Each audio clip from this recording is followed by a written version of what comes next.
Hello, my name is Carrie Cooper. I am the Communications Manager at the Northwest Minnesota Foundation. And today I am joined by Chris Earl.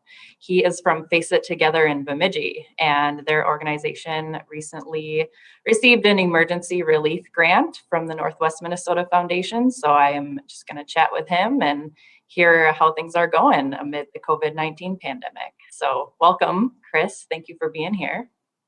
Thank you. So to start out, can you just tell us a little bit about your organization and your service area?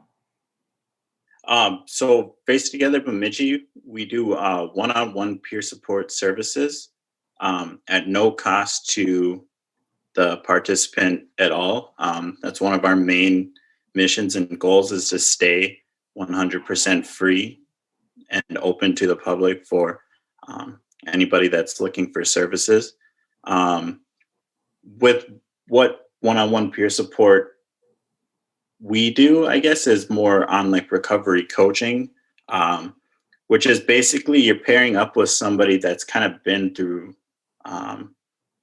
similar struggles that a lot of the people have are facing right now, and especially amid COVID. It's a great resource to have to be able to ask somebody like questions like, how did you handle this, or how are you handling this right now? Just gaining that familiarity with somebody else and that common,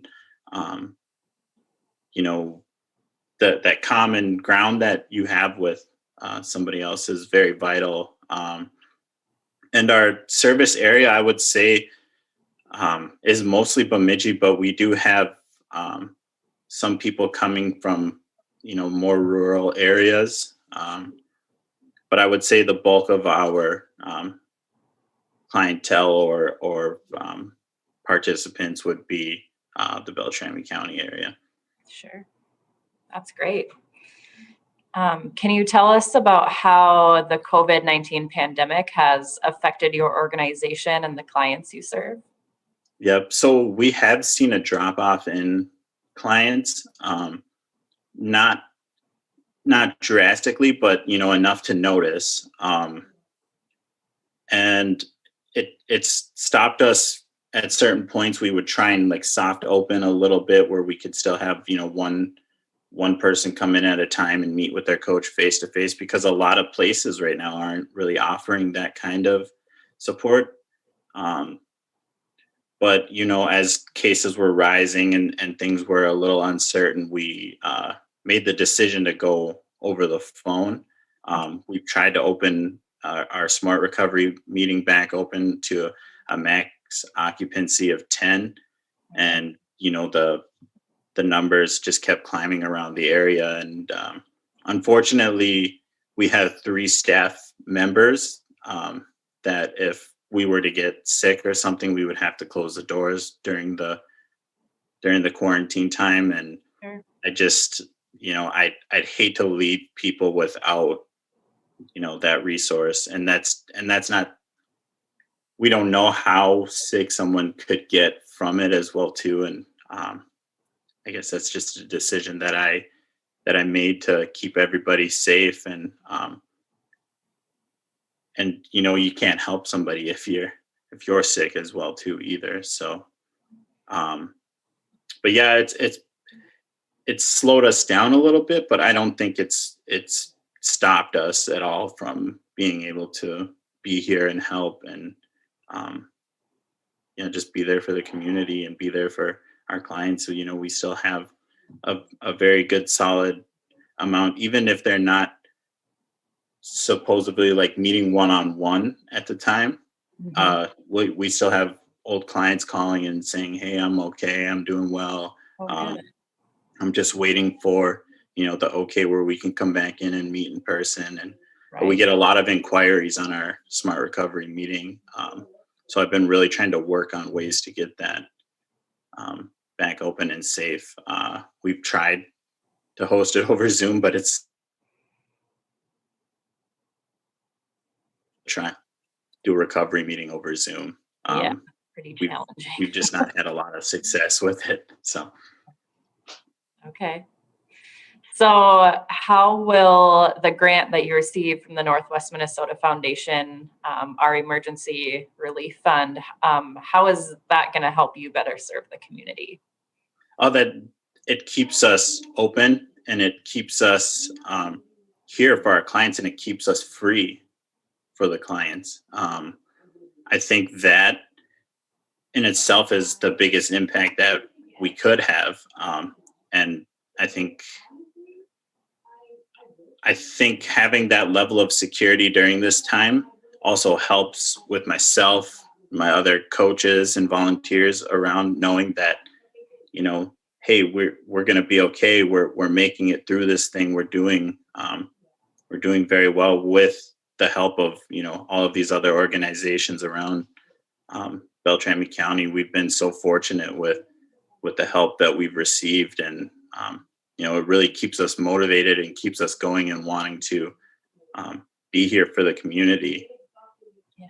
And I just think the ability to be able to stay open and stay free to our community is huge. Yeah.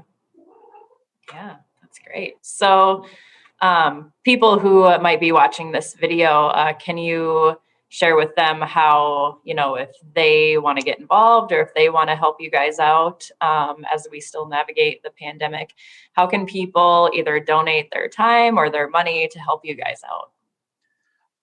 So as far as like time kind of goes, we've trialed a little bit with volunteers, Sure. that kind of thing, and it just hasn't. We just really don't have like much for them really to do at the moment because we're not open for like people coming in. Yeah. We would have like a lot of help per se with like just general cleaning and that kind of stuff around. So with the limited amount of people that come in, we kind of take over those duties at that time. So as far as time, it's a little more difficult. But our website is launched, and there is a donate button on the website. It goes right to our PayPal, which is directly linked right to our business account.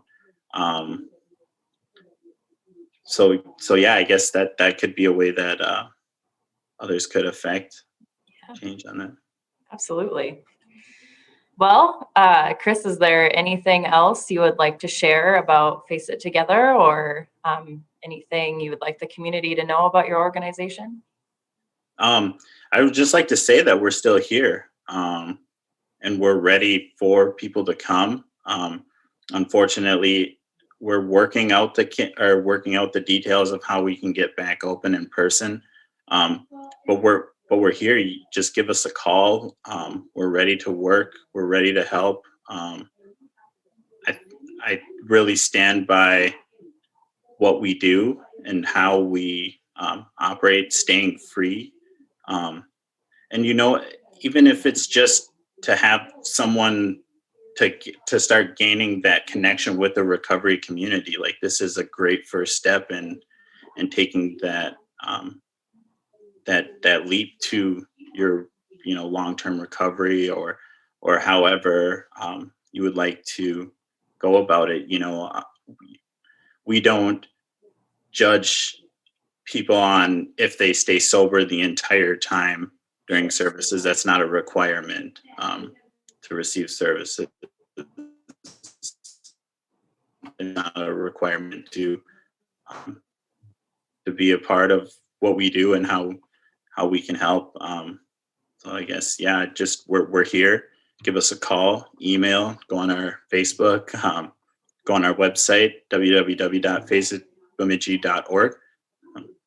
Cool. All right. Well, on behalf of the Northwest Minnesota Foundation, I do just want to thank Chris again for joining us for this interview. And to anyone who's watching, we always encourage you to get involved in your community. And if you are inspired to help Face It Together out, like I said, as we continue to navigate the pandemic, we encourage you to do so. And you can also find more information about the Northwest Minnesota Foundation and the different organizations that we're supporting during this time on our website. So you can go to www.nwmf.org and find more information there. So thanks again, Chris. Have a good rest of your day. Yep, thank you.